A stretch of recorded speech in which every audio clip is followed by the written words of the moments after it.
God bless you. It is always a privilege to be able to discover the kingdom systems that will liberate your life from any satanic cobra challenges and struggles, so you can step into the abundant life that God has ordained for you. Until you are awakened to that possibility, you will be stuck in ritualistic worship, just engaging in participation of your church activities, but not expecting any divine intervention, supernatural innovations that will bring you to that life of elevation, that blessing that God has ordained for you. There's a lot of believers who have separated their Christian life from their secular because they believe that church is for going to heaven and the secular life is for their survival, to generate income and live a lifestyle here on earth. And so we have a lot of people who love God and very passionate with the things of God, very sacrificial, and they are given dedicated to the things of the Spirit, but it has not translated into a lifestyle of success, of breakthrough, of influence, of leadership, of kingdom impact that is going to bring relevance of their spirituality in their daily lifestyle. Why is it that a lot of people love God and yesterday have not come to the greatness of their destiny? Why is it that prophetic promises are delayed? It seems like the devil is utilizing our deficiency and lack to be a major hurdle from fulfilling the purpose of God for our life. Poverty has arrested many believers' development much more than spiritual bondage, because the devil knows that if you don't have the resources or the money, I don't care the wisdom and the kingdom revelation that you have and the anointing that you possess, you can't do nothing, because it takes substance to be able to make spiritual impact relevance. And so it's about time we understand that I don't care how good our revelations in the kingdom systems are, if we don't have the money, the resources to be able to translate it or invoke it from the spiritual realm to make it very relevant in the physical realm, that it is not going to fetch us the result we are looking for. So we have a lot of people who love God passionately, very dedicated in their sacrifice. They are very involved in the programs of the church, but struggling, wondering when God is going to intervene. So today I want us to address this, to find out why is this anomaly plaguing the church? Why is it that we're struggling to be able to earn the money, gain the profit, find ways to generate income, live a life of abundance that will propel us into the greatness that God has purposed for us? What is it going to take for us to turn our life around and live the rich life that God has ordained? I want to use a narrative from 2 Kings chapter 4, where we see a servant of God, one of the sons of the prophet, married to a woman who was very dedicated and committed to God. But this man, even though he was serving under the tutelage, the training, the prophetic school of this major prophet Elisha, the man was in debt. Very committed, but still was in debt. Very sacrificial, loving God. He has literally invested in learning to know God more, very close into a close relationship with the prophet, or the major prophet, under the influence, was being trained to be a prophet, definitely have a prophetic, and yet still be very broke. So his spirituality did not miraculously translate into financial abundance. His pursuit and dedication to the school, to the system of the prophetic did not invoke a special leverage that will give him an added advantage or an acceleration to his dreams. Nothing of that sort happened. He died in poverty, to the extent that after he died, the debtors came for his children. It literally affected his children, his family. Everything about his life was really derailed in the pursuit of excellence, just because he didn't have money. So the wife came to Elisha to complain that, listen, my husband, your servant, is dead and the creditors are coming for the children. If you look at what the woman is saying, she has been quiet for a while. When the husband was alive, She did not blast or expose their deficiency and struggles to their major prophet. She kept quiet. She stood by a man. But this time they are coming for the children. Their family is being attacked just because of the poverty. And so she decided she was not going to be quiet, and because silence is going to continue to derail, to affect the family. The children was about to be taken into bondage, into imprisonment. Why? Because she didn't have the money to make the payment. How many people have lost their joy?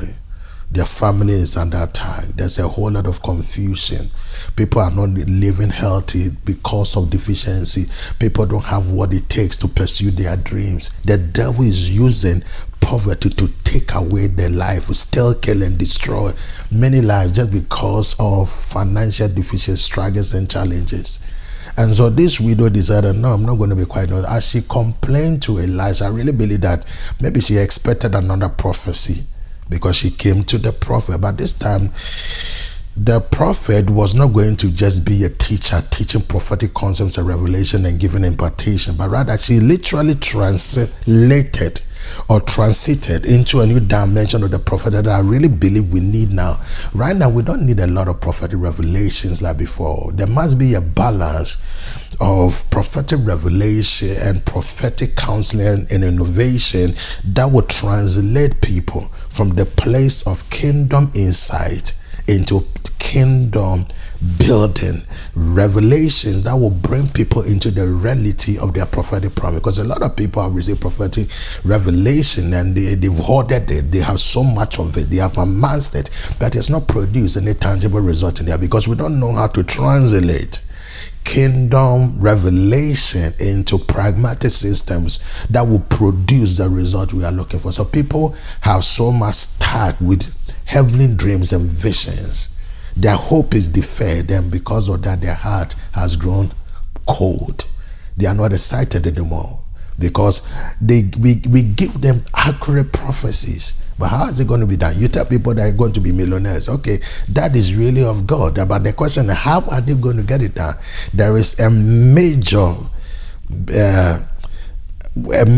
gap between the prophetic revelation and the reality of it, that people don't have the brain to be able to transport themselves from the initial excitement, the exhilaration, that joy of the accuracy, the revelation of the prophecy, to the reality of it. People are stuck at the border of their prophetic revelation, and they don't know how to come to the realism of it, and people don't know what to do anymore. And so Elisha asked this widow, what do you want me to do for you? What do you have in your house? The widow said that I have nothing, save a pot of oil.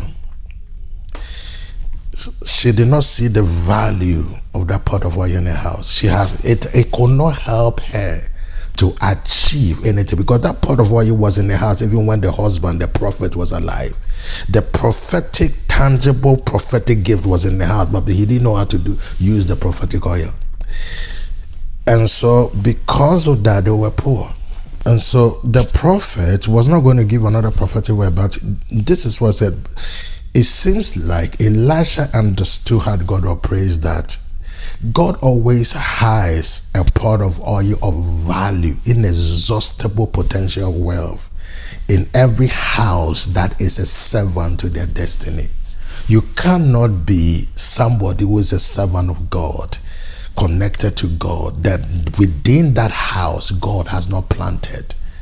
Put something there that is of value, but sometimes we despise it because we don't know the significance, the relevance, or how to translate a pot of oil in such a way that it will be able to do something for us, produce value for us, and put us on the right footing to achieve the greatness of our destiny, to bring the manifestation of the prophet, to live the life that God has ordained. So he says to Elijah, I have nothing save a pot of oil.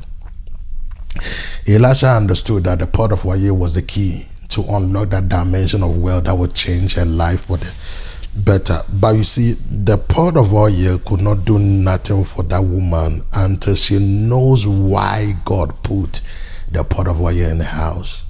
God allowed the pot of oil to be there. So Elisha said, you know what, go borrow vessels, empty vessels, And then when she went to borrow the empty vessel from the neighbors, she came to Elisha, and Elisha said, go to your house, pour the oil. Your pot of oil that was insignificant, no value, has no tangible relevance to you. Go pour the oil into the empty vessels. And then when she did that, Elisha said, take it to the market and go and sell and leave, pay your debt and leave off the rest. So the Elisha now began to teach this woman kingdom principles of life, how to fund your dream, pay your debt, pay the cost of your livelihood. So what am I saying? We look at this woman. What she possessed was not significant, not relevant. She didn't know what to do with it. So Elisha said to her, go borrow empty vessels that your neighbors have, but they have not fully utilized. It is empty. Now remember, they are your neighbors and they have empty vessels, not vessels that were full, but empty. And because it is empty, you need to go borrow it, pour your oil into the empty vessel and bring it to the marketplace. And so when she's going to the marketplace, she's not taking her pot of oil, she's taking the empty vessels that will be carriers of the oil, not her pot, but the vessels to the marketplace. So what am I saying? With every oil of divine investment, potential, experiences, what God has invested in your life, there is always an empty vessel that you need to collaborate, you need to partner, you need to do joint ventures with, so that you can be able to expand, increase what oil that you have and bring it to the marketplace. You see, the value of your oil is not what you utilize it for yourself, but if it can fill vessels of neighbors and then bring it to the marketplace, you can quantify, monetize it, so that you can have the cash to be able to pay your debt. See, until we connect you to your empty vessels that can be able to be quantified in the marketplace, then your prophetic, your spirituality will not help you. It's about time we have to understand that with everything that God has invested in you, your pot of oil, it is needed to be filling the vessels of emptiness in people's life. If your pot of oil cannot solve the emptiness of people's vessel, then it cannot be quantified, it cannot be carried to the marketplace to be validated, quantified, monetized to make money. And so the reason why many people are poor with their prophetic, with their spirituality, with their divine revelation, kingdom philosophies and revelations, is because they don't understand that God gave them an investment of talent, gift, experiences, knowledge, and whatever God has invested is a pot of oil, is the seed of your greatness. Everybody has a pot of oil. As long as you come to the revelation of your house, which is your identity, which is your calling, which is God has sent you here on earth with a purpose, and He wired you out with talent and giftings that is needed to be your pot of oil. That pot of oil now must be able to locate its corresponding neighbors that have necessity, challenges, or strife, which are called the emptiness of their life. They have not fully lived their life. They have not maximized their potential. They don't know what to do with their empty vessel. They've neglected the potential because it is empty. It is your duty to literally give them hope, solve their problem, fill their vessel with your oil. Now that you have done that, it's about time to take it to the marketplace, quantify it and monetize it, and you make all the money you need to pay your debt and live the dreams, find your destiny, purpose, and everything that God has got. Without that, although you can see all the vision, have the prophetic revelation encounters and everything that God has ordained for you, you are going to notice that nothing is going to happen. And your poverty and your lack will frustrate you. The devil is going to utilize that to steal, kill, and destroy stuff from your life, because your deficiency is a back door the devil can use to access things in your life and mess you up. We have to come to the understanding, without financial freedom, that you cannot be free enough to pursue the greatness of your destiny. So what am I saying to you today? I want to help you to be able to discover your house, get clarity, define your purpose, what God has called you to do, so that you can recognize the potential, the talents and gift, and the investment of your personal oil. That oil has a corresponding people that God has sent you to fill their vessel. That is your neighbors. With every oil, with every pot of oil, there's neighbors that are carriers of vessels that you need to pour your oil into. Now, until you fulfill and literally do that, you cannot really take anything to the marketplace and quantify, monetize it, and make some money. See, your neighbors are people that, because you have been neighbor to them, they understand that they can borrow their verses to you. So I have to teach you how to negotiate, how to bring an offer to the neighbor so that they will release their vessel to you, so that you can utilize that as the instrument to build a business system and bring it to the marketplace. So get rich, loving God. You don't need to have a whole lot of knowledge, expertise. If only you have the divine system, you can accelerate your journey, your processes to the marketplace even within a week.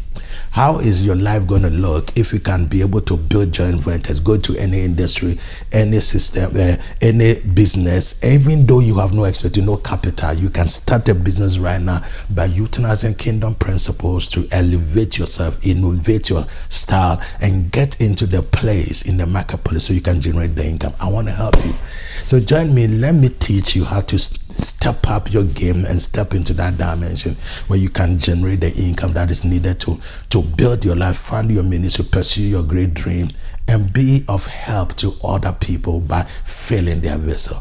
I want to teach you how to get rich God's way. Build the lifestyle you want with the blueprint, the money blueprint of the believer. I'll see you on the other side. The information is on the screen. Bye-bye.